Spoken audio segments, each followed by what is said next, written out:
Hey everyone, welcome back to Man Down Sports WNBA panel. We are live. Happy Friday to you all, and thank you all for joining the stream. Man, oh man, we have a really amazing game. Super, super competitive series between Aces and the Mercury. Man, the WNBA this year has just been on fire. Lots of stories, lots of narratives, but I mean, we're all really happy to be here. So I'm Dominique. We have Brianna Bull from the No Bull podcast. So super amazing content that she's delivering. Guys, go ahead and subscribe to her channel, like, share, and subscribe to this video as well. We have Kaja from Simply Just Sports. So go ahead and subscribe to her channel as well. And we also have Angela. She is just a wonderful content creator. You can find her on Instagram, Facebook, TikTok. I have actually reacted to one of her videos, super hilarious. And you know, I'm really grateful to be here. So happy Friday. Thank you all ladies for being here as well. I hope you guys have had a great week. So let's just kind of jump right into this first topic. And I'm sorry I actually started with the fee graphic, but game one, Aces versus Phoenix. What were some of the key observations from game one that we all might have noticed? I mean, we did actually, if you guys remember last week, Friday, Brianna and Kaja, these two lovely ladies, they were saying that Alyssa Thomas should have been the MVP. And so how do you feel about her performance tonight? What were some key observations that you guys made in game one?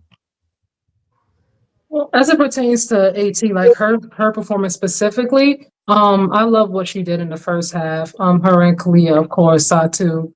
But to me, down the stretch, I did not like the shot selection as a whole from the whole team. I can't just put it solely on her. But that last where she was going up for the layup, like she was trying to get the 2 points, but she ended up like elbowing. Who was she elbow? I forgot just that fast. She elbowed her trying to go for the 2 points and ended up having the whole challenge reviewed and everything else, and then missed both of the free throws. I'm like, you didn't have to do that because Satu was right there. You could have just passed to Satu, easy 2 points, or maybe she could have got fouled and then go on. So to me, that was unnecessary. And she's smarter than that. I was like, don't try to go for the foul and then you miss the two free throws. But obviously things led up to that point. But I didn't like that down the stretch. But I'm not going to go too hard on her. Like I said, she's still MVP AT. I stand on it 10 toes down. When they win, because they're going to win this series, she will be the finals MVP. She deserves it. She almost had triple double again. Even aside from what happened down the stretch, she still once again had triple double, almost. So I'm not going to come down too hard on her. Oh no, kind of sounds like a LeBron fan. No. Just kidding. I'm just kidding, Kaja. No, seriously, standing on business is what we love over here on Man Down Sports. That's what our panel loves. That's what really, I think, makes us great because we're going to come on here and tell the truth and call it how we see it. So thanks for standing 10 toes down. Brianna, are you standing 10 toes down after this game one performance?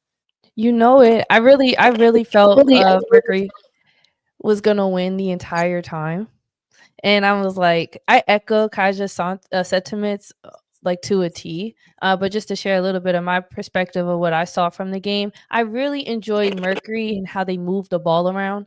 The intensity. To me, it looked like Asia was a little shook up by what was going on. I think I just I hear a little feedback echo. Hold on.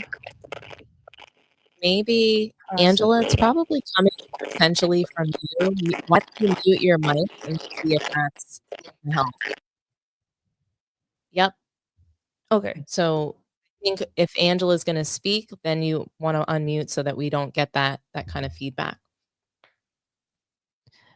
But yeah, I was just saying, like with Phoenix, I love how they move the ball around. That's when Mercury is going to win. And I had said yesterday on my show that the key to both of these teams is going to be because it's like the battle of the heavyweights per se, because both teams are so large in size. It was like going to be up to tempo. And I would say shout out to the Aces who managed to match the tempo of the Phoenix Mercury. And but I really loved how the Mercury were moving the ball around and the Aces were a little slow to react. I also said what the Aces would need to improve on was preventing those second chance opportunities, because Phoenix is really good at doing that. And that's where a lot of their points came from as well.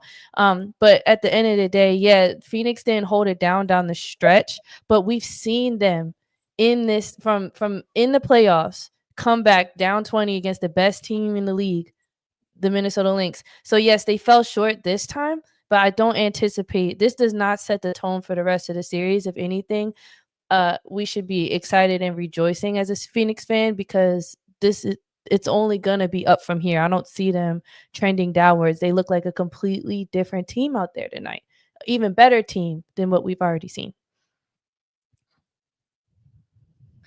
Wow, that was a fire take, Brianna. I felt like you were in my head when you said that take, just because the Aces, they look so discombobulated, actually. I just want to add to what you said. They look super sloppy in the first quarter in particular. And I thought that maybe perhaps both teams were adjusting to the officiating a little bit. Like, hey, how are they going to call this game? How do we really want to play tonight? It seemed like they were figuring out how they wanted to play throughout probably the whole first half. And I think that that's where we saw some adjustments made in the second half. And I mean, Alyssa Thomas couldn't score. They're scorers that were showing up big for them and coming up in the first and second quarter. They just couldn't deliver. So I thought that it was just very, I thought it was really interesting how the Aces were able to just show up huge down the stretch. Both teams were hitting shot after big shot. It was just a super exciting game. It felt like, I don't know. It just felt very electrifying. So I'm grateful to be able to see a 7-game series of the WNBA, and I just hope that I hope it will go 7. That would be really exciting. I mean, AT MVP. I think she's got. I think you guys know what I think. I think she is. What do you think? I think she's in that. I think she's in that category with people that go to the finals often and they come up short. I call them serial losers. Okay. And so, I like her. I think she's got a, game. I do think that she has a game that is based on brute force. And I think that that's wonderful for her. But I think she needs to go get that surgery. I think that's why she didn't hit those free throws, because she can't hit shots that are, more than 1 foot away from the basket. The disrespect is real. Because we have seen her hit shots, okay, like that is further away from the basket, specifically like to what you said. Something else I noticed that I thought, it's like she's throwing up a prayer. She's throwing up a prayer. The girl is throwing up a prayer every time, and we're in the finals, and so you should always give it to God. I'm with you there, but that can't be the only thing that makes the shot go in. It's got to be all of the stars have to align. So we've got to thank God. We've got to actually have the talent and the ability to get the shot in the rim. And she does have the ability, but I just wish she was playing at full force. I don't want the excuse, she's not able to lift her arm above her shoulder. Like, I don't want that excuse for her. She's a talented player, and I get it. She probably feels like missing time is going to take away from her prime, but I just wish she did it, 3 seasons ago? We could be looking at a different AT that's knocking down her free throws and really showcasing her guard-like skills, and not just the brute force that we see bum rushing the paint, offensive fouling oftentimes. Well, so I was on TikTok live during the whole game, and when AT shot those 2 free throws, I was actually just talking to my live, and I wasn't watching her shoot the free throws because I was like, well, she'll hit them. And then when they went back down the court, I'm like, why didn't the score change? What just happened? And everyone was in my live like, she missed them both. And I was like, what? Like, what do you mean she missed them both? So that was kind of crazy watching that or seeing that. Yeah, for some reason, Angela, your screen is blacked out. We can hear you, but we can't see you. We can't see you, yeah. Let's see. Let me turn it off and what about now? No? Not yet. No, ma'am. Let me click off and come back. Okay. I mean, guys, how many greats do we see in a game who don't necessarily hit their free throws and aren't great shooters, but they're still considered greats? We could go down some lists, and I'm pulling a little bit from the NBA, but I don't think AT. Yes, it's important that she hits her shots, but I didn't see Dom. I didn't see you hold the same level of scrutiny to Asia when she wasn't showing up in her games that you're holding to AT in this moment. And they I wouldn't actually even just haven't arguably wouldn't be in this moment without her. I just actually haven't had the opportunity to criticize Asia Wilson as much. I don't think that she had a strong first half. I don't think you've actually seen me talk much about the aces. So, you know, whoever the star player is on the team, whoever's being trusted with the ball in that moment. And I think, and I'll be really honest with you guys, I think every single WNBA player is good and really special. So, Angela, you should probably just mute your audio. Yeah. So I just think that most WNBA players are super talented, really special, and they have so much to do. Like any one of them can go off at any time. But Asia Wilson, when she's playing like shit, I'm going to say it, and you guys better believe it. So nobody is exempt from, being criticized. And I think that Asia Wilson, she deferred a lot in this game. I saw her not being aggressive in this game. And that's my criticism for Asia Wilson. So if we want to talk about her specifically, she was not aggressive in this game. She missed shots that she normally hits. I was a little disappointed in her performance. Yeah, she was the highest scorer on her team, but I didn't feel it. I didn't even know she was. Yeah. I'm just really honest. I felt like I didn't feel her presence as much in this game. And she was defensive. She blocked shots, but offensively, I saw her deferring in moments where I would have liked to see her just drive the damn ball. I really think that, that was missing from her tonight. Chelsea Gray was off. I did not like her wild shot making. Evans, it's so funny. She was streaky. She reminds me of Jordan Poole. So I really don't like to compare NBA to, I hate to compare NBA to WNBA because I don't think that the leagues are analogous at all. But that's just who she reminds me of. Every time I saw her, like when she would throw up a shot, I'd be like, why did you give the damn ball to Evans? Get her back on the bench. Like every time she would make a mistake, I wanted her out of the game. But then she would go ahead and surprise me. And she reminds me of Jordan Poole, someone who could come up big for you or could make a wild mistake and you just want to like shake her. So Mercury, they struggled with Evans the last game. So I'm really surprised to see they didn't make adjustments to ensure she didn't go on the same run that she did before. And here she did. She actually scored more this time around than their it's like they're refusing to guard her. They don't believe her. Just like I kind of like they don't believe in her. They're not giving her the respect she deserves. Almost like, just okay, we're going to really not pay much attention to her. Like TJ McConnell and when we saw in the NBA Finals this past season, he was their X factor for the Pacers, unlikely X factor.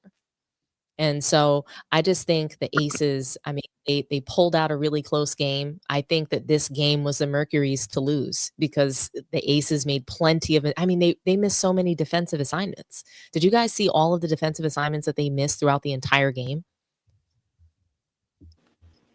Oh, yeah. They seemed like a lot of mismatches. I mean, it was a lot of time. It was a few times I saw Jackie Young was guarding AT, and that really got her in trouble. Yeah, I was like, who did that? I was like, get off AT. I was like, who gave her that assignment? Stop it, please. I was like, is that on purpose? Like, what was that? That threw me for a loop. I was like, that Jackie? Yeah. And she but was my screen was messed up. A lot of fouls this game too. On both ends. Mean, I know that I brought this up to you guys privately, but Becky Hammond's outfits, can we get her a stylist? Please. I love Becky and her little fits. I love it too. I thought it was nice and comfy. I hate it. I need her to get a stylist. I need to see her style. Her. It's just this nasty hoodie with the blazer, and it's just every game. It's one thing I if she bet did they're one. customized though. Like I it don't seems like it. like They she need to got like people uncustomize making it. blazers It's for her. terrible. Yeah.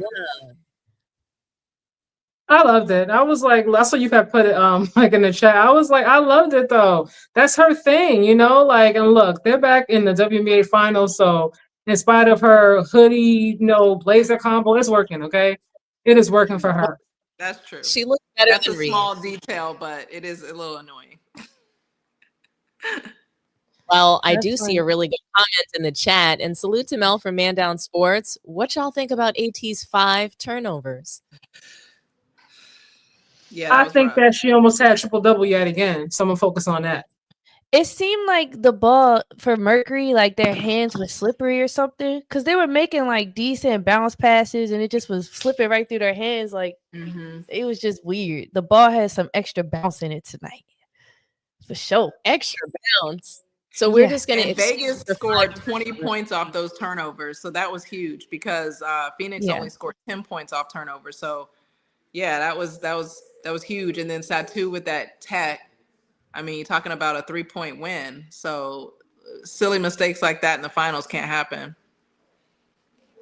Maintaining their Turnovers. composure, things like that. But yeah, turnovers. I think they had 17, something like that. They were silly, You've got to take unnecessary turnovers. You have to. The triple double becomes honestly irrelevant when you're getting that amount of turnovers and they're scoring off of them. I think even the assists, I think turnovers erase assists when you're getting that many at a high clip that are converting to points. Yeah, I agree. Excuse that. And I mean, AT, she's the captain of her team. I'm going to give her flowers for really leading them, taking on a brand new team to the finals in the same season. That is in and of itself a huge accomplishment. So I don't want to take anything away from that. But we're going to break down the game one. No, we're just going to break down the game one. We're going to talk about, so we talked a lot about what we saw. So how do we think what we saw kind of just sort of ties back to the data? When we take a look at the team stats, what do we feel like we're seeing here? So obviously, Kalia Copper, she scored the most points for Phoenix, and Asia Wilson, they're tied up 21-21. Copper was a little bit more efficient. Wilson had more touches, right? But when we take a look at the team stats and we just, Aces, they had more shot attempts. Right. That's exactly is there anything that you guys? Because Phoenix had a better free throw percentage, field goal percentage, and 3-point percentage, but the Aces shot more free throws. That was essentially the difference. Do you think that those free throws were deserved? Do you think that the 7 shots is a huge disparity based on what you saw? I think the fouls were actually, considering the refs we've been dealing with this whole season, I don't think the refs were really much a factor tonight. There weren't really too many bad calls. Yeah. There was no point where I was like, that's terrible. The officiating was on point, I felt. When we take a look at these turnovers, though, Phoenix had 14 of them, so they doubled the amount of turnovers. Exactly. That's their, because I think rebounds were like 34-32 or something like that. It was pretty even. Assists were pretty even. Now steals, Vegas 9. So that's a turnover. Ultimately. Yeah, they had very silly turnovers. They were nonsensical turnovers. I mean, just like kicking the ball off the leg, just simply losing the handle. It wasn't good. The turnovers that we saw, they weren't like always just super force from ball pressure from the Aces. Right. So, I suspect that they'll clean some of that up in game 2. Yeah. But when we take a look at the box score, is there anything that sticks out to you guys from, an individual player perspective? For me, I love that Jewel Lloyd was more active today from the beginning of the game. Like from the time that she got in. I feel like she's been very inconsistent throughout the playoffs, but tonight she really showed up. She was big to me. I know Asia had the most points in that team, but to me, Jewel Lloyd and Dana Evans to me were the key factors in the win tonight. I think that Jewel Lloyd did fantastic. She had 16 attempts, so she was getting the ball a lot. And I think that really goes to show how the Aces respond and pivot when their star players can't score the ball. And the way that they looked for her and could rely on her, I think that was something to really, appreciate when watching. To me, I thought it was a little bit strategic. To me, I like the fact that it wasn't the Asia Wilson show. I like the fact that other players were more involved, because typically if you're going to game plan, you're going to game plan for Asia Wilson to be the focal point. And tonight she wasn't, and they was able to still pull out the win. Now Mercury helped, but they were still able to pull out the win, and a win is a win. So I like it. To me, it showed that they have more on their team than just Asia. And a lot of the times, especially like in the previous series, when Asia didn't really score, they didn't. It was hard for them to win. They ended up not winning. Fever took them all the way, to overtime in that final game. So for me, I liked it. It seemed like it was more strategic than it's accidental. What do you think about Jackie Young?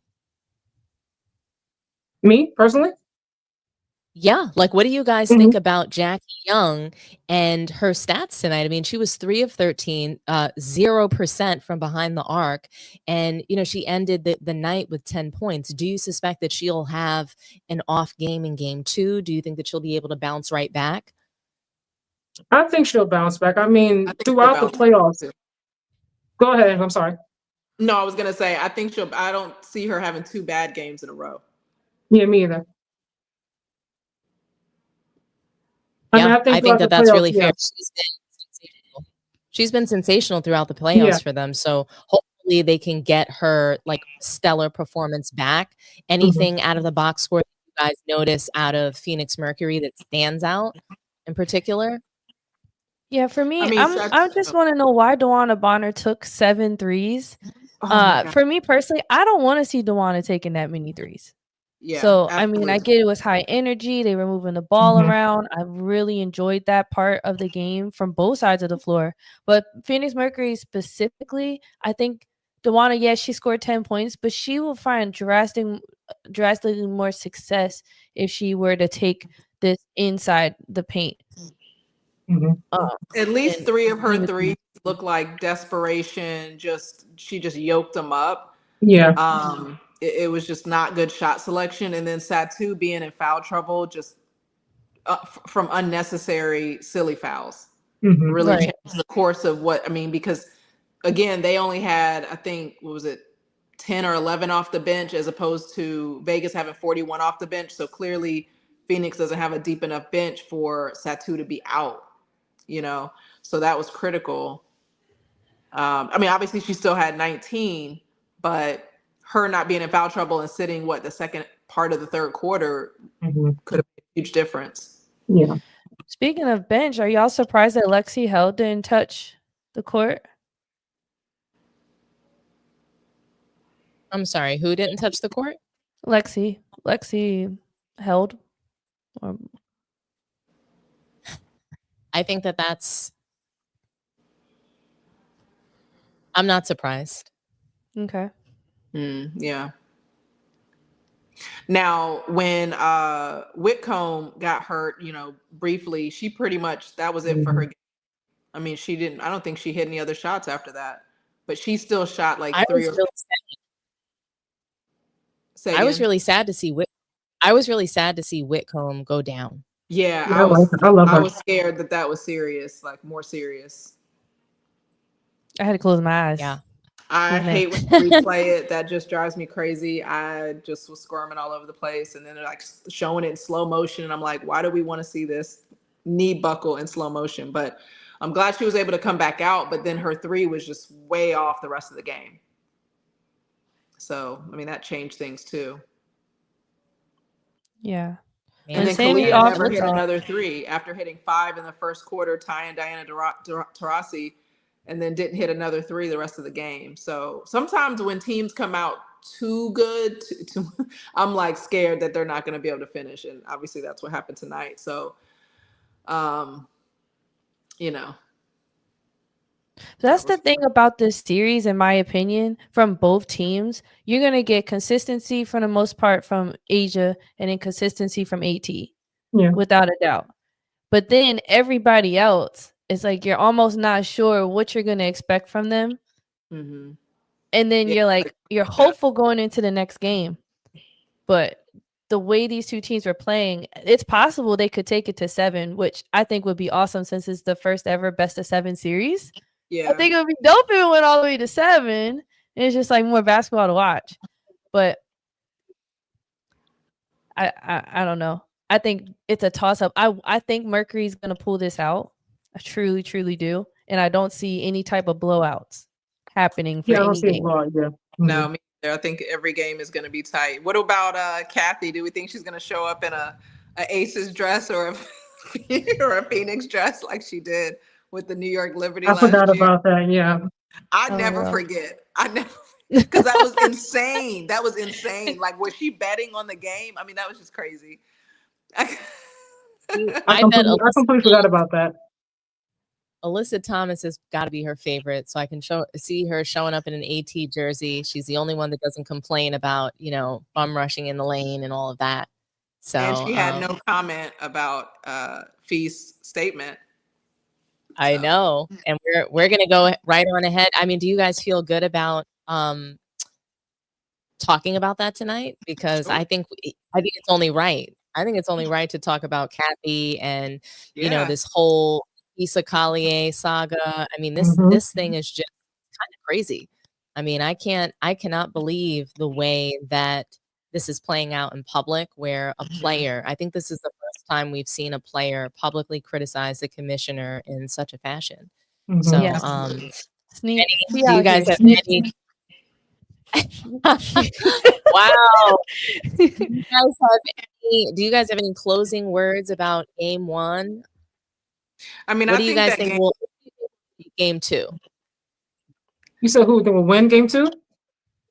Yeah, who will take game 2? I got Phoenix. Okay. So we have Brianna and Kaja. You guys have Phoenix. What about you, Angela? Phoenix.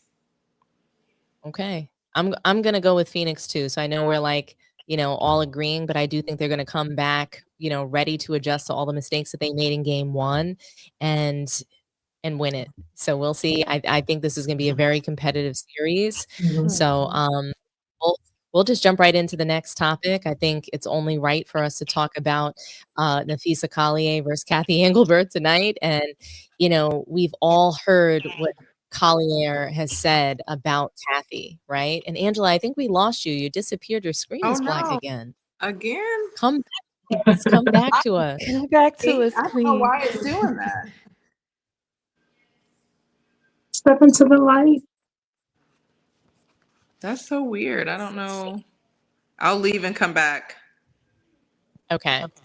We don't want to start this without you, so we'll give you a moment to come back. But oh my gosh, so Collier, she completely ethered Kathy Engelbert. I mean, you guys saw it. It was like a 4-minute long video. If we want, we can actually play that in the meantime. Do you guys just want to play that? Yeah, she brought in her paper. She sure did. I thought you took notes from her interview. and I feel like low key she was kind of. I feel like it was a slight dig to Kathy, possibly, because Kathy came with her paper too, and like I don't know how to explain it. I could be reading too much into it, but I felt like it was a little performative what he was doing. Like she took it straight to hell. Actually, she went to the what's beneath hell. That's where Fee went. She went beneath hell. I mean, we can look in the meantime while we're waiting for Angela to come back. What we can do? Oh, she is back, but maybe we can just. Do you guys want to run through that video, the Nafisa Collier video? I have it, or we can just jump straight into Kathy's reply because Collier completely ethered her ass. I mean, I think she looks like the Angelica doll. Do you guys remember her? She was like all electrocuted with the hair sticking out. Do you guys remember Rugrats? Yeah. To me, Kathy Engelbert resembles Angelica. Wow.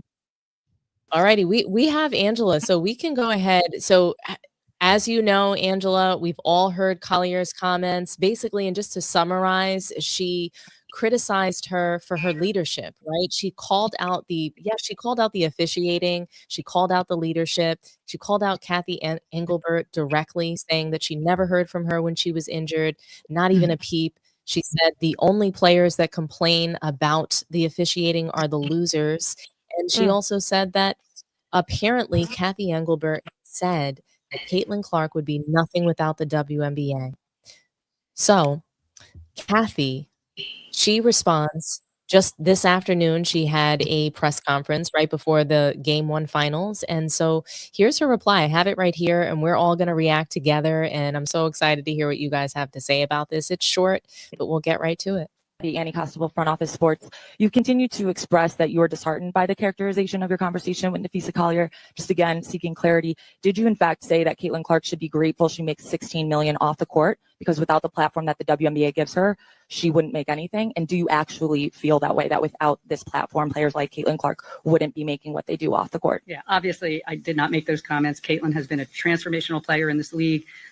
She's been a great representative of the game. She's brought in tens of millions of new fans to the game, proud of what she's put on the court. Unfortunately, the injuries held her back from a full season this year.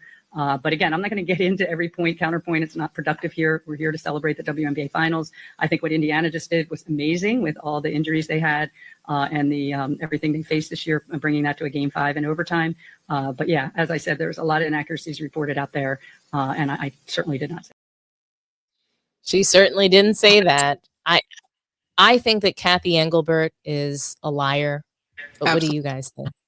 I think she's completely lying. And honestly, I think it just would have been better if she said, hey, the conversation did come up about the potential that the players could make. Because she could have easily just said she's making more than she would be making if she were not in the W, right? She didn't have to say an amount, because for Fee to say 16, like that's such a specific amount. You know, when people lie, in my opinion, they're pretty vague, right? And so if he was gonna, let's say, lie, she might have just said just the statement in general and not said a specific amount. I feel like her saying that specific amount is because Kathy said 16 million, you know? And I think when I was watching it on YouTube, all of the comments, I mean, 100% of the comments were like, Kathy's a liar. I mean, I don't think anyone's believing her in this scenario. I think maybe she's trying to save face for Caitlin specifically, maybe. I don't know, you know, but I just can't see Fee lying. Obviously, we don't know her personally, but just from the response from the league players and their respect for Fee is letting us know that the type of person she is not the type of person that's just going to completely just make something up and fabricate it. So I think Kathy's just lying. I guess there's a catch-22, because who is going to just stand there and say, yes, I said that?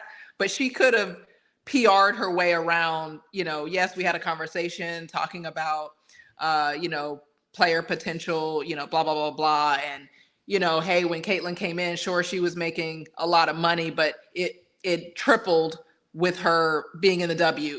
She could have responded better rather than just, in my opinion, blatantly lying, because that's what it looks like to me. I'm with you.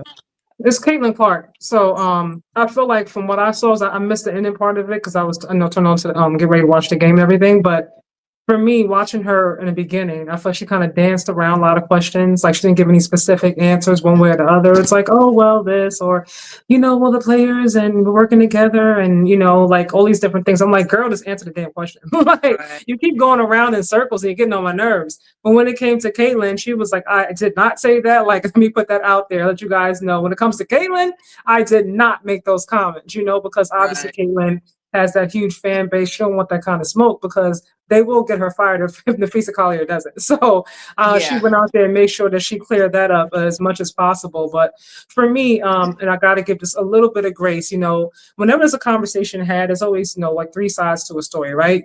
There's your side, there's my side, and then somewhere, you know, in the middle is actual truth. So there are parts of the conversation that could have been taken out of context, maybe from, you know, what Kathy said, how Nafisa heard it, you know, but some things are too specific. I'm like, okay, like that's a very specific thing to say when you bring up numbers and things like that, you know.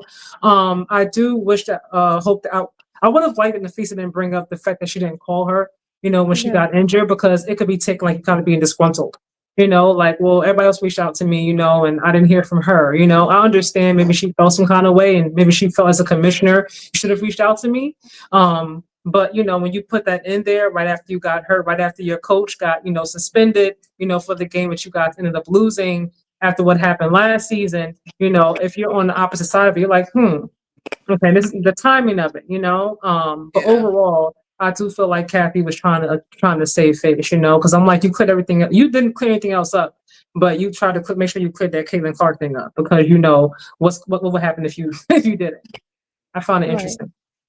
Yeah, because like I find that interesting too. I got to thinking to myself, where could Fee have heard this, right? Then I started thinking, well, she is a part of the WNBPA, the Women's National Basketball Players Association. She's a active union member, and she's also the owner of Unrivaled. So it wouldn't surprise me if she was a part of those negotiation conversations that Kathy spoke to in the press conference. Similar to Kaja, I missed the end, but I did see the beginning when Malika asked the first question about the comments that Fee had made regarding players got to get on their knees and be grateful. Kathy, like Kaja said, did not address a yes or no to that, and she cleared up the Caitlin.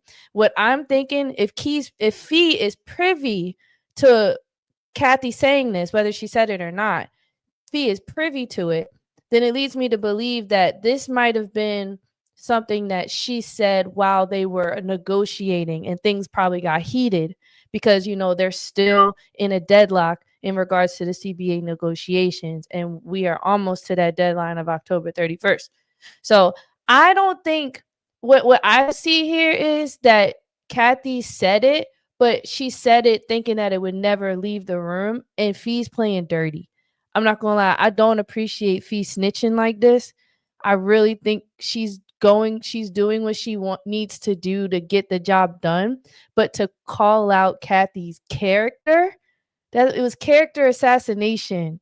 You feel what I'm saying? And it goes beyond just her role as a commissioner in this professional setting between a player and a boss, or the league and the play. Like, I just think that was like the lowest of blows that she could have done, and they're really trying to get their way, and I don't like the path that they're taking, whether Kathy's a liar or not.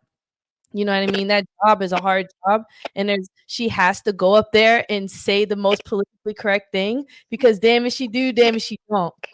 So I think it was tough to watch. I'm not pardoning Kathy by any means, y'all. I'm just saying it was tough to watch her get thrown under the bus like that. I'm wondering if all these months of trying to negotiate Fee and some of the others, NECA and the ones that have backed her, have just felt like there is no other way other than throwing her under the bus at this point, because we're not getting anywhere. So I agree with you. When I think about it in my corporate job, would I ever do something like that? Probably not. But it's like, okay, now we've gotten to the point where we literally have no other choice other than to bring others into this, because we're at a deadlock. Like, we're not going to have a WNBA season next year because of these negotiations. So I don't know. I'm sure Fee talked with her husband and probably some legal advisors. And I don't, even though it seemed very, maybe petty and I don't know what the other word is, but I think it was probably more well thought out than how it has come across. I get what you're saying.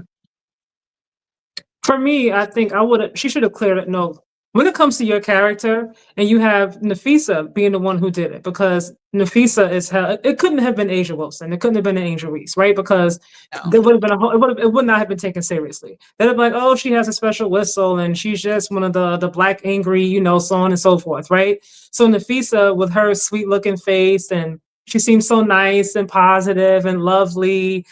She's a mom and she plays hard. It's like, for her to come out of all people and call Kathy out, it's like, oh man, like Nafisa don't really say much at all. She shows up, she plays, and that's about it. She goes home, and she's with her family. So I understand why it had to be her.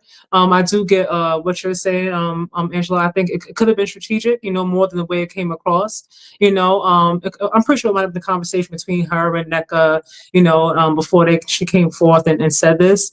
But I'm glad that she did say something. And for me, if I'm Kathy, Don't play with my name, my character, my integrity, okay? You put me out there on Front Street, you assassinated her character. Like, no matter what happens going forward, people are going to believe that maybe she did say it or that she didn't say it, you Yeah. know? Yes. Like, I'm like, no, for you to clear up that's the Caitlin Clark part, but not when she asked you about everything else, stand up for yourself. I did not say that. That's a lie. Like, you spoke up for Caitlin's part, but what about yourself? Like, speak Right. up, girl. Like, stand up straight. What we doing here? Mm. I'm with all of you ladies. I think that these are all really great takes on this topic. I want to address this comment on the screen. Fee is a sore loser. She said nothing when they were winning. So I want to address this because I think that several things can be true out of this whole scenario. I think that everything that Nafisa Collier said was correct. I think that Kathy Engelbert is a terrible commissioner, and I think what people look for in just modern day times are strong people leaders. We're seeing a shift in the NBA where that kind of punch you in the face in the locker room, is not necessarily the way to lead or the way to lead by example. So people today, whether it's just like modern day work, every day at work, we're looking for strong leaders that are good to people, that care about the human side of things, and or have some level of compassion and understanding. So I just think it's interesting that she made the comments that she said about Kathy. I think that they were all right and true, but I also think that it's easily be viewed as, hey, she's a little bit of a sore loser. Would she have made the comments if she was in the finals? If she was headed to the finals, would she have been focused on No, making those? Right. I don't I think don't think Good so. so. question. So I think everything Yeah. she said was true, but I don't Mhm. it's just like that saying, right message, but wrong messenger. We needed to hear Right. someone in the finals say this, somebody that was actually could be conscious enough to, take on Kathy while competing in the finals. But then Right. if it's all a double-edged sword, because if they say it, then they're trying to steer the whistle, So Yeah. it's just like Yeah. you're put in this corner of silence, right? So the whole Fee is snitching. She was out of competition, so I think that she was in a good position to say something, but the timing of her losing, her injury, the Yeah. fact that, you know, they were screaming. I mean, Cheryl Reeves' behavior, I can't stress that enough. I was disgusted by her behavior. Yeah. Quite frankly, she deserved the suspension. She did not, that was not a foul. Okay. In my opinion, that was absolutely not a foul. And I thought I that that was a agree. great call by the officials. And, so that it's that snapshot that we have of them being so angry about that foul that wasn't a foul, that's a phantom foul that they're getting so angry about that she got suspended for. Then fast forward to now this statement, this long, and Brianna, I'm going to use your words, performative, because some of it Right. was performative. When you write something down, right? And I do think she could have very well added in the 16 million that Caitlin earns, right? She could be putting a dollar amount on it just to Mhm. sort of add some color to Kathy's comments. I believe she said these things, but I also believe that Collier could have added color. I also believe that some of this is performative. You lost, you're out of the finals, you're bitter because yet again you lost. You came up short and you want to blame and you want to point the finger. You want to say it was because of your injury and then your injury was because of the officiating. You lost the ball. That was a clean steal. AT stole the ball. It wasn't a foul and she got stripped. She lost the ball. She was pissed and they wanted to make it a foul. And now we're dealing with Collier's comments that they're all true, but it doesn't look good coming from the loser. So Kathy Yeah. is right that the losers complain about the officiating. When you're winning and you're the beneficiary of the officiating, it's fine. So I actually made a whole video because I don't always watch the post game pressers, like almost never really. And I said, does Cheryl complain about the referees when they're terrible, but in a game that they won? Because that happens. They could be bad for both teams. I was courtside at Atlanta all season long. I've been at games where they were just bad on both ends, but maybe you were the victor. I would like for those coaches to still speak up in that moment, because then it gives more validity to the fact that the refs need to be better, as opposed to only you complain when you lose. So I get where, and if she did actually say that, she's probably, statistically right, because you're not thinking about it so much if you at least won the game. So Right. some people, and again, some people were like, yeah, Cheryl's complained before, but I'm like, in the press conference when they won and the refs were bad, show me that clip, because that's going to add to it, as opposed to only when, again, like you were just on the better half of the bad reffing, but you won the game. So, and that's not just about that one foul, just all season long. Right. I don't know that I've seen that happen, so. I mean, well, even I get what you're saying, though, because I mean, when you're on the right side of it and you end up winning the game, like you're not going to be as, I guess, pressed to speak up about the bad officiating.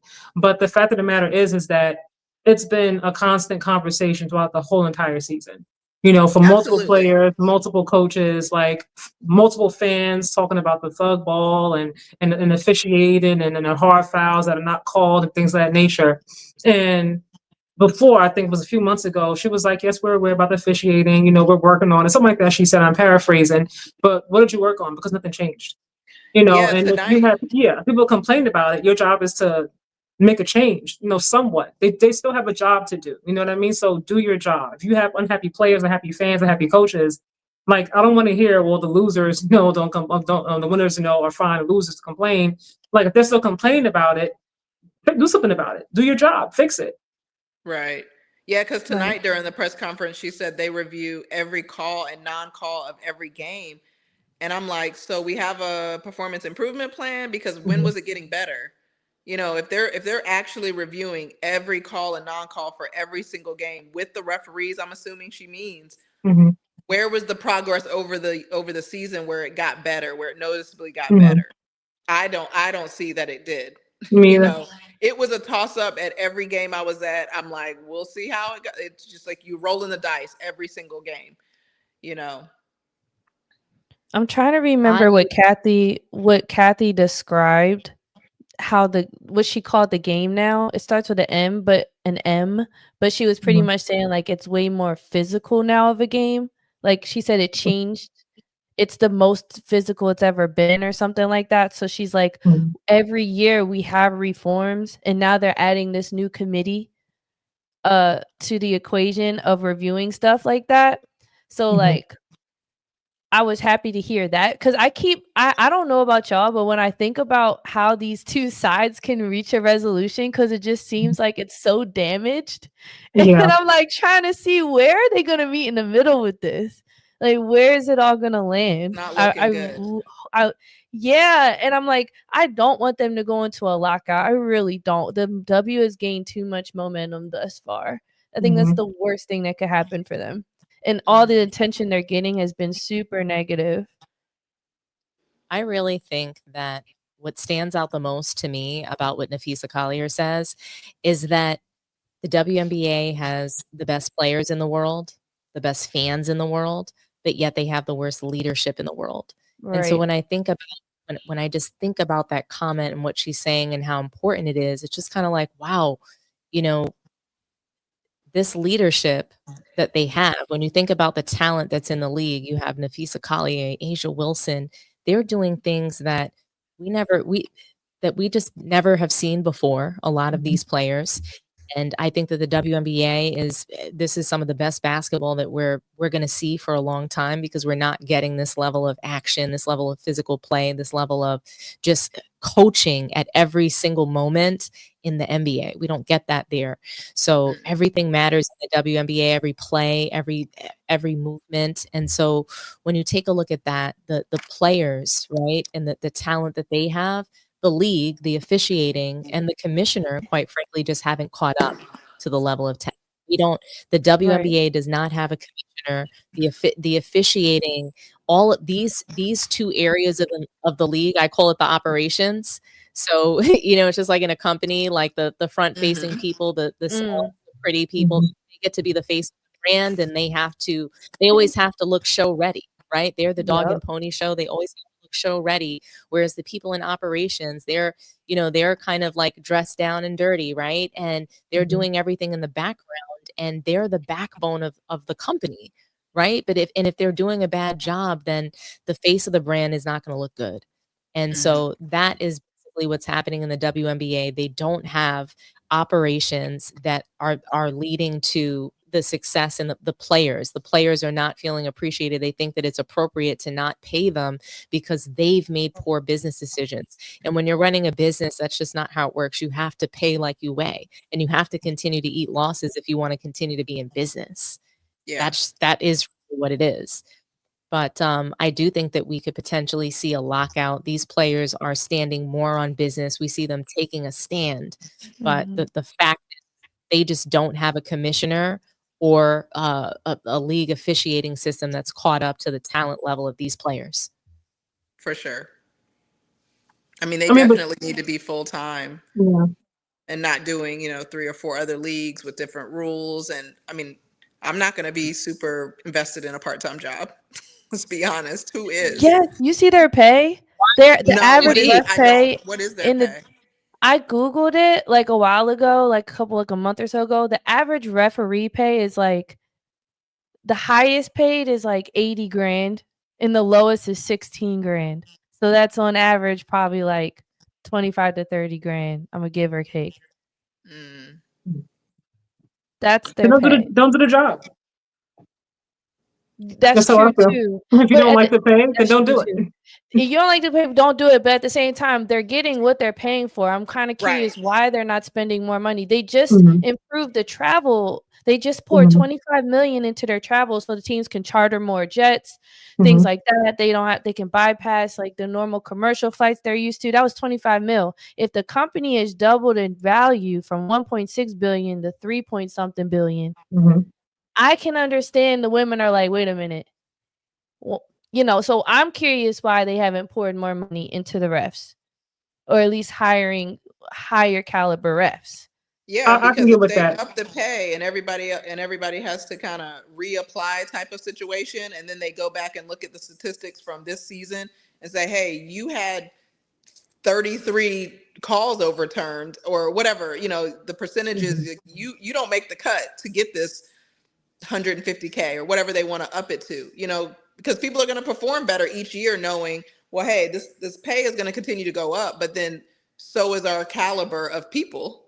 You're not going to be able to just be mediocre or okay as a referee in the WNBA based on what we're paying. So I think it would weed out some of those people possibly that are making the mistakes. I know from, again, being at 25 plus games this season, when I saw certain refs, I was like, yeah, this is not going to be good, because I already knew, this ref is not going to call anything in the paint, or this ref is going to miss all of the out of bounds. They're going to miss everything. Because I was right next to the cameraman, and I would see it go right off of a player's knee, and they were kind of looking at it like they didn't see it, so they're going to do this, But if you're paying more, I mean, sometimes that changes people's performance. Sometimes it doesn't, because, I've managed people for a long time, and sometimes you think they would perform better because the pay is better. And some people are just not good at their jobs. But, preach. Every time I made a higher pay and then people below me, I was like, oh yeah, these people are going to be so invested because they're making more. And I'm like, oh no, lazy people are at every level. So absolutely. I mean, there's that. There's that too. But I think, with the pay being more, you're going to have more people applying that may be more qualified, that haven't even applied because they didn't feel like it was worth their time. I can get with that. I mean, I can get with investing in a higher caliber, ref or, somebody to call the game. But, if they're not going to do that and you're going to sign up for, 80,000, 60,000, whatever it is, then do your job properly or just don't do it. I agree. I'm with you, ladies. So how about we take a phone call on this topic? Are you guys down for a phone call or two? Sure. Yeah. Are we ready to call it tonight? All righty. So chat, call in. We want to hear your thoughts. All righty, guys. Did Kathy, did she lie about her Caitlin Clark comments? Call the show. Talk to us nice. Extra nice, okay? This is all lady Right? panel. I mean, we're all treatment. Are we pretty much all in agreement that this could potentially lead to a lockout? Yes, and my season ticket I think it renews in October. And I've thought to myself, what happens if there's a lockout? Because this is an expensive ticket. Like, what is the protocol? You know, because they take that money out if you don't cancel. And I'm like, what if there's a delay in season or less games or just an issue? And then they say, well, hey, you paid for it, whether we have 20 games or 30, you paid this price. Right. You ready? We have our caller. Yeah. All righty. Thank you so much for calling Man Down Sports WNBA panel. Talk to us nice. Hi, this is Michelle. Hi, Don. How you doing? Hi, Michelle. I'm so good. How are you tonight? Happy Friday. I'm pretty good. Nice to see an all-ladies panel. Welcome, everybody. Thank you Hey, so much. Michelle. You know, what do you think about Kathy Engelbert's comments? And, you know, is she lying about what Nafisa Collier said about what she said about Caitlin Clark? I think she was lying about everything. She, wouldn't answer questions. She was dancing around everything. And I just think that she's a liar. That's why I don't feel sorry for her that Fee took shots at her, because she's not negotiating in good faith. And you can't keep playing fair with someone who's not going to play by the rules. So I think that's why it happened. I also think that there's a concerted effort between the coaches and the players, because the coaches are going to be negotiating for new contracts and everything soon as well. So they're coming at them together. So I think a lot of the things that have happened lately have been performative, yes, but all to get what they feel that they deserve and what I think they deserve. So I was a little surprised when you guys were all like, oh, it was performative and, kind of looked upon what they did negatively. Because I'm like, if you're not going to play fair, neither am I. That's just my opinion. Oh, and I think that there's so many different moving parts. And I think your take is really amazing, because there's a lot of different layers to this. There's so many things going on behind the scenes. Do you think that Nafisa Collier revealed every ugly thing that Kathy Engelbert has ever said? I'm sure she didn't, right? And so I'm sure there's so much more to reveal, but she was very calculated, I think, in what she said, and she was strategic. So what do you ladies think? Yeah, I mean, I agree, but like I said, I hate a liar, and I hate somebody in power who lies. Well, I'm curious, Kaja, like, what do you think about what Michelle is saying? Do you think Kathy lied about everything too? I can barely hear you. What did you say, Don? Can you hear me? Can you hear me now? I was asking Kaja and the rest of the panel to respond Oh, to you. sorry. I didn't hear that. I'm so sorry. No, for me, I already said that there was obviously some things that she lied about. The fact that she was able to clear up or at least speak up for herself when it came to Caitlin Clark versus everything else, she kind of tapped around. I found to be really, really interesting. But at the same time, I'm not mad that Nafisa called her out, because I do agree with what you said. Like, if you're not playing, fair, then why should I? And I do believe that there have been conversations that were had several times over. Maybe this is why, like, the boiling point now, like, okay, like, you're not hearing me and our deadline is approaching and we want this deal to be done our way. We're standing on business. So I'm going to make it public now and kind of force your hand, because you're not hearing us privately. So I'm going to address you publicly. But I do feel like, I have to stand on this. I do have to give grace, because there's always three sides to a story.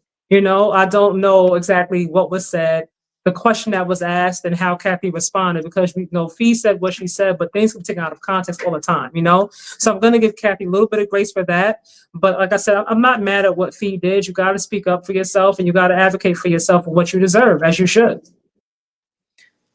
Yeah, I definitely agree. Also, that Kathy. Yeah, I'm sorry. Yeah, no, I was gonna say I definitely agree that Kathy lied for the most part, but like you said, there is always two, maybe three sides to the story. But I think that, again, I think this was a last resort. I don't think that she wanted necessarily to do it, but I think it was a last resort. But like you had said, the timing, the fact that she just lost, the fact that Cheryl just acted a complete fool in the game, like, all of those things don't help it being the time and right before the finals. Like, the timing, I mean, granted, her exit interview is going to be when it is, But she could have just did her own separate press conference after the finals. The deadline is October Michelle, 31st, though, right? Say again. I was saying, Bree, you said Yes. so yeah, I mean, And the we're deadline is October? coming up. Yeah. So I think They it's probably could Washington extend it now. though. They could extend it. I don't know the Mhm. rules or the extent of extending, but yes, October 31st is not a hard deadline. It's a soft deadline. Do you ladies think it would have Michelle's- been better received if Nneka had said it versus Nafisa? I think so, just because I think that she has less there was a less controversial situation that she was coming out of. She was Mhm. eliminated. So for Right. me, she literally had nothing. She was eliminated in the first round. Yeah. So she had Right. nothing. She would have just had no real skin in the game. There was nothing controversial that happened in her series, in my opinion, that, anybody could be looking at her like, oh my gosh, she's a sore loser, or, Right. how convenient. So I think that, again, Nafisa Collier would not have made these comments if oh, Michelle, can you do me a favor and just mute your background? Because I think your YouTube in the background is echoing. Oh, sorry. Okay. Oh, no worries. But yeah, I just think that it's very convenient, and I think we did need a more impartial voice to deliver this Mhm. message, although That's everything better. she said was very true, and I do think that you've gotta fight in the ways that you can. So if Nafisa Collier, the only way to get Kathy Englebert's attention was to do something public in this fashion, embarrass her this way, and really put her in the hot seat, I mean, Mhm. what's she gonna do? She's kick Nafisa Collier out of the league? No, I mean, she could probably continue to make it really difficult when they play. Make sure that they Mhm. continue to lose is going to happen. And so really interesting stuff here. But Michelle, did you want to have any final closing thoughts? Um, I don't know. I just think that Fee, I think it was a concerted effort for Fee to do it because she has the least to lose. She already has money. She's making money from Unrivaled. She doesn't, have that much to lose if they, throw her out the league or whatever. And I think that's why she did it as opposed to everybody else. That was the only other thing I wanted to say. But thank you for having me, ladies. Have a Thank good you evening. so much, Of Michelle. We look course. forward to hearing from you next week.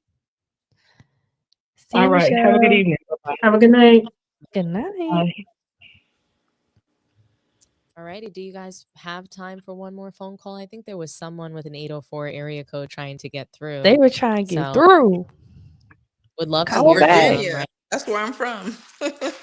Okay, Call Call us, DMV. call in, talk to us nice. Oh, and while we're waiting for them to dial in, I do want. Something was on my mind. Oh my gosh. Oh man. I It hate when was that happens. about. Oh, NECA. That was such a good question, Kaija, because I think it would have been better if NECA said it because she's the president Yeah. of the union. Mhm. Like, girl, she should have said it. President addressing president. Like, Yeah, it would I have made think, sense. yeah. Go ahead. I'm sorry.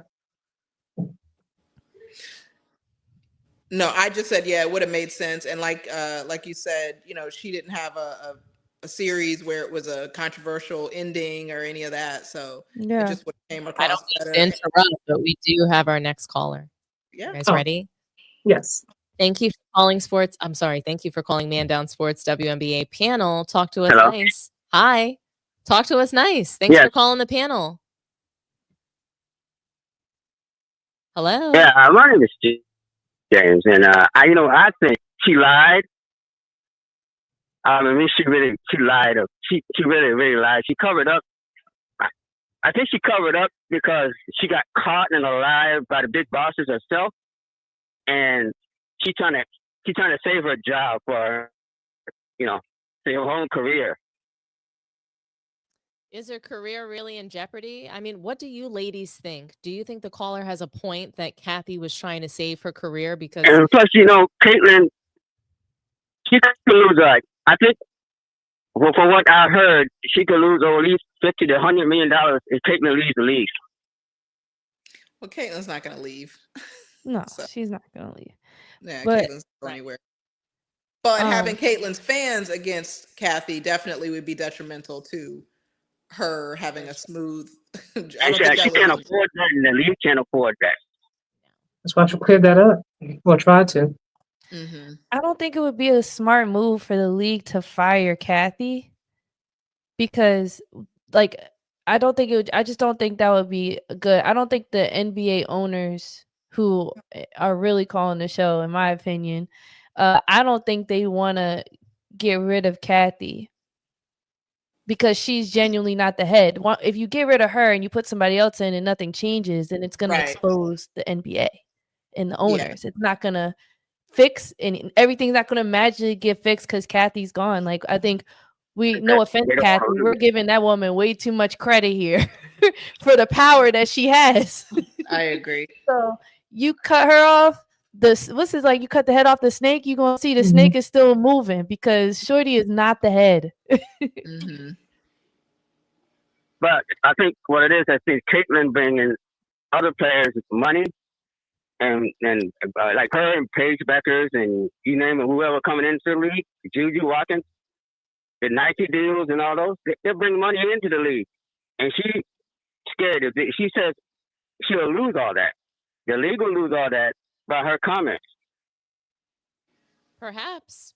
I mean, I don't think so. I think that commissioners in every league and every sport that we've seen have done worse things than Kathy Engelbert. So I doubt she's going to get fired. She's going to be in the hot seat for a long time, just like we've seen other commissioners, and whether it was MLB, NFL, we've seen things like this before. And I think she's going to get called out until she makes a change. But I don't think she's going to get fired just off of the sheer business decisions that she's made to help move the league forward. So I don't think Adam Silver cares enough about the WNBA, or, the NBA doesn't care enough about the WNBA and its leadership to make some sprawling change. I agree. Yeah. I think she can be. Depending on what happens with this new agreement, if there is a lockout, that does happen, combined with everything else that the players are saying, because Sophie Cunningham spoke out, Fee spoke out. I think it's possible, depending on how that goes. Yeah. Well, thank you so much for your call tonight. We really appreciate it. Certainly tune in next week and call in again. In my opinion, I think she needs a face-to-face with Caitlin Clark. A face-to-face with Caitlin Clark? I mean, I'm sure we'd all love to see it. We're waiting. Yeah. So thank you so much for calling in. Have a wonderful night. Take care, man. Good night. Bye-bye. Alrighty.